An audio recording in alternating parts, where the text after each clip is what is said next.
Hello, Integrated 3. I thought I'd do question 19 for you since that is one of the most difficult ones on the page. So the first thing I would like to mention is that these are fractions. So we better put our parentheses in. And because of the parentheses, we must do what's inside the parentheses first before we do any sort of division. So since we cannot do what's inside the parentheses, and that means we cannot do any division yet. So I'm going to turn everything into factors so I can look for some common factors. So let's start with 6x squared minus x minus 1. In order to factor this, we need to figure out what multiplies to give us negative 6x squared and adds to give us negative 1, and the answer is negative 3x and positive 2x. We do need to build our little box here, 6x squared and minus 1, because of the leading coefficient. And we'll put a negative 3x here and a positive 2x here. And so we end up with a common factor of 3x plus 1, common factor of 2x minus 1.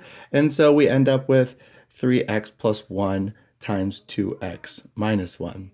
And if we do the same thing for all of our polynomials here, we can factor 3x squared plus 25x plus 8 into these two factors and these factors over here.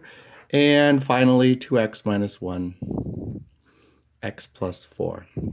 Then all we have to do is look for some common factors. When we're multiplying, we multiply straight across. So actually what I'm going to do is I'm going to rewrite this so that it is all one giant fraction. And not only am I going to do that, I'm also going to work the bottom of the fraction so that the factors that are the same line up on top of each other. That makes it a lot easier to say, hey, look, there's a 1, and a 1. But before I cancel, I should mention what x cannot be. X cannot be negative 1/3. It'll make the denominator 0. X cannot be 1/2. X cannot be negative 8. And x cannot be negative 4. So our final answer is all of those. And here's our reduced fraction. Thanks.